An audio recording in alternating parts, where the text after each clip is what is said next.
You're listening to the Infinite Banking Mastery Podcast. Did you know that you could build a tax-free pool of wealth that's liquid and accessible all your life while building your retirement nest egg? Gain full control of your financial future and stop relying on the government and banks. The wealthy have already discovered this wealth-building secret. Now it's your turn to get financially secure without following the conventional wisdom that keeps you in debt to banks. Now here's your host, Valerie LaRoque. Hello, everyone. Welcome to the Infinite Banking Mastery Podcast. Thank you again for being here. I hope you've had a great week. Today, I wanted to kind of take a step back and talk a little bit about disability insurance. And actually, I have a personal story to go along with this that happened not too long ago, actually about a week ago.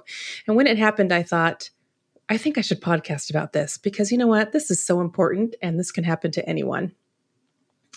And so my story starts off with attending a conference. It was a leaders conference with one of my primary insurance companies for implementing the infinite banking concept. And we were in Kentucky for the conference. The company always puts together some evening where we get to go do something fun. And so they took us to a Cincinnati Reds game.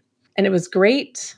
We got to go hang out at this place, the restaurant, the Handlebar is what it was called at that location. We were all visiting, having dinner, learning from one another. And that's what's really great about these events is we get to talk and learn from each other as advisors and agents in the industry. So we're all there having a grand old time when I'm sitting at the Handlebar watching the game with a couple of my friends and colleagues, when all of a sudden we're about to leave and I am trying to maneuver around this little table that's in front of me at this chair I was sitting at.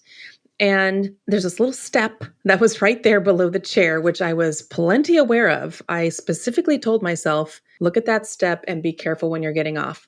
Well, so I was being very careful, but unfortunately my foot, maybe it was a little bit slippery or something, kind of slid forward and was too overweighted on the front. And you guessed it, I fell down. What an embarrassing spectacle that was. And I just was laying there on the floor, on the nice cement floor, looking up at the people around me. Luckily, a lot of people had already left, so it wasn't everybody in the company that was there, but there was a crowd of people. And so I was laying there on the ground just thinking, wow, did I actually just fall down at this event with my friends and colleagues? How embarrassing and what a commotion I was causing. And when I fell, the floor that I fell on was cement. And I wasn't in a full standing up position, but I fell down and it was loud enough or hard enough that the sound that it made when it hit the cement was terrible. So I smacked my head and it made this very loud sound. So the people around me were freaking out and they're running over. And I just, luckily, nothing terrible happened. I didn't black out. I didn't have any blurry vision or anything like that. I just had a very large bump on the back of my head. And as I was laying there, I was looking up at one of my friends who we happened to be speaking together or presenting together in a couple of days. And I looked up at him and said, "You might have to take my minutes." And he laughed at me and said, "Don't you be going all extra out of your way to get out of speaking with me." I don't think so. And so they helped me sit up. And then I have this gentleman who is just a wonderful person who's been with the company for decades. And he's this awesome advisor who actually was recently inducted into the company's Hall of Fame for being all as amazing as he is. Well, he was back there, putting ice on my head. I just thought, well, what a kind person. I can see why you were inducted into the Hall of Fame. You're just so pleasant and kind and thoughtful and have a lot of empathy. So I was sitting there completely just flabbergasted that this actually had happened to me. And, luckily, since I'm at the game, the Cincinnati Reds have a doctor on staff. So the ER doctor just ran right up and came to see me. I thought, wow, this is handy to have an ER doctor on staff. And he came there and he was talking to me and he said, well, there's only a 1% chance that anything could be wrong with you since you fine and you didn't black out or anything like that. But if you'd like, the hospital's only 5 minutes away and we can take you there. And everybody around me is nodding their head. I'm just thinking, I probably could. I don't know. But everybody's around me nodding their head, including the gal who runs the events. So she's saying, you need to get on on over there. And so thankfully, one of my friends, longtime friends, was there and she accompanied me. So I wasn't all by myself. And she accompanied me to the hospital where we got to hang out for a short period of time. Luckily, it was not a super busy day in the hospital. And I got a CAT scan, nice and expensive CAT scan, and everything was fine. So thank you, Jesus. Everything was fine. I'm okay. And the swelling went down pretty well. And miraculously, I didn't even get a headache. I just couldn't believe it. They were telling me, beware, you're going to have this excruciating headache, most likely tomorrow. And we're not sure if you're going to be able to fly home and all of this. And it was quite miraculous to me that I did not have a headache. Thank you for that. So through all this that had happened, I was just thinking, there's going to be the cost of these things that happen when people unexpectedly have an accident, and you just never know when it could be you, when something like that could happen to you. I certainly did not plan on falling in front of all my colleagues at an event far, far away from home. That was not something I thought would ever happen. And it did. And luckily I was okay. When things like that happen and you're not, maybe you're not at a work event or you're somewhere else, you never know what the cost of all this is going to be, whether you have health insurance or not, or don't have very good health insurance. There's going to be a cost associated with a CAT scan. Most likely, I'm still waiting to see what's coming from all of that. What I thought at the time was, hey, I'm so grateful. I have 4 disability policies. Oh, maybe I have 5. I have 4 or 5.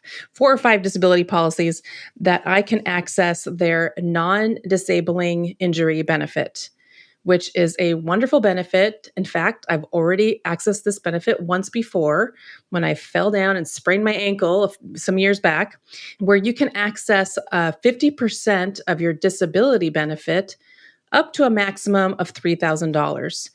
So all you need to submit a claim form and then the actual bill from the doctor, and you're able to be reimbursed for this cost, whatever it is that you had to pay out of pocket or whatever you were charged.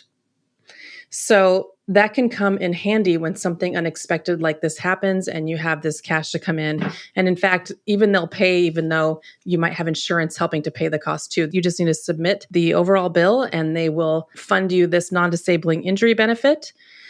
And if you have more than one policy, such as myself, they will take the maximum amount of that particular benefit, that non-disabling injury benefit from each policy and add them all together to help you pay for or cover that bill if it's a sizable bill. And so I just thought this was such an awesome thing that I thought I should share and let you all know is available and something that's out there. A lot of times people think, well, I already have disability insurance. I have it through work. A lot of people have something through work, or they think they have something through work. And so they kind of brush it off. But work coverage can change. Employers can change what they're doing. And in the meantime, if something happens to you, an illness or something that happens to your health, you may not be insurable for your own individual policy as life happens. So you may have something at work and you may think that's all good, but then maybe 5 years from now, you work somewhere else. They don't have long-term disability at the company, and you're uninsurable for one reason or another. So it's always great to get that coverage when you're as young as possible and as healthy as possible. Even if you have some work coverage, then we can chat and discuss what that gap may be, because there most likely will be a gap in coverage. If your employer is paying for your coverage as a benefit to you for working there, that benefit will be taxable to you. So oftentimes you might get a benefit from your company that would be 50% or 60% of what you earn. And then if the company's paying for that benefit, then the benefit's taxable to you. So you're getting less than 50% roughly of what you earn. So that will be hard to live off of when you are used to bringing home much more than that. And so having that coverage and finding the gap and then putting those two together, what you have from work, what you have individually, just helps. It just helps in any kind of situation. If there was an actual long-term disability that was going on for a while, you can get this coverage up to age 65, 67, or even 70. You can be covered for that long of a time period. And another one of my favorite features, are a few features that just come with the policy, but one of my other favorite ones is that the company will also cover your COBRA premium. So if you become too sick or too hurt to work and you stop working, your company will offer you COBRA insurance if you have health insurance with them. And that COBRA insurance is quite expensive. It is a hefty price. So you'll be able to continue your health insurance, which you will need now that you're disabled or too sick to go to work. So that's going to have to take a portion of your income that you have. And if you have disability through your work, that's great. But a big old chunk of that's going to be going to COBRA. And so it's just reducing what you have to pay your mortgage, to buy food, to take care of your kids, your family.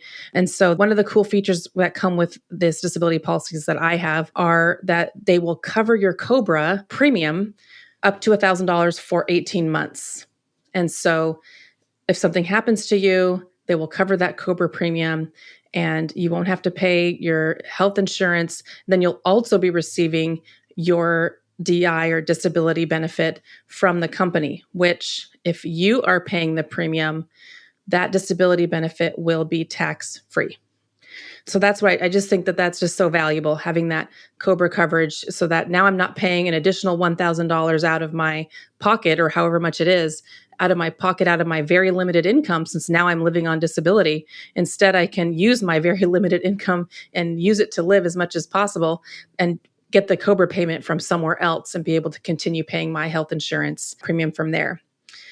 Another, like a rider that you could add to the disability, there's a few different riders, there's a bunch of different riders, but one of them is called Future Increase Option Rider. And maybe it's called different things at different places, but this rider would allow you to tack on an amount so that let's just say you think, well, I earn this much money right now, but I expect to have an increase in my income over my lifetime.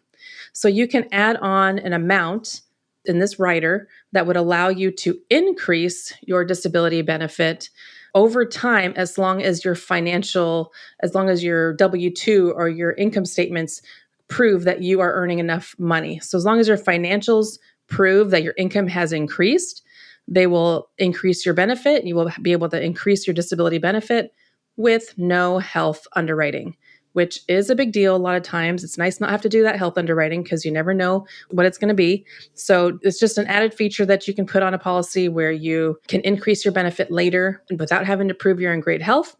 And so I just think that's an awesome feature. I put that on mine, and that's one of the reasons why I have more than one policy, because I've already exercised this rider as my income has increased so that I can buffer my income. Because as your income increases, well, you get comfortable with that income and you are used to living on that income. And now your expenses are rising to meet your income, especially if you are buying a lot of whole life premium to finance your life through the infinite banking concept.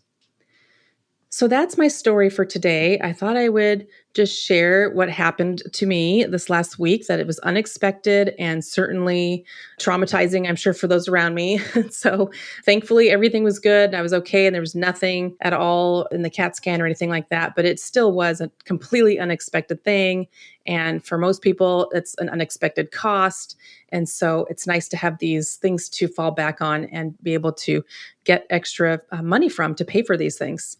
So I know that today we didn't really talk about infinite banking, but if you'd like to talk about infinite banking or creating a whole life policy for you, or even a disability policy for you, if you'd like to check out what you currently have at your work and compare it to see what kind of gap you may have in coverage. If you think that I would be a great advisor and a good fit for you, I would love for you to reach out and see how I would be able to help you. You can reach me by emailing me at valerie@alphaomegawealth.com. I hope that this story was interesting, that it got you thinking maybe a little bit, and reach out if you have any questions. I'd be happy to chat with you. I hope you have a great week, and I'll talk to you next time. Take care.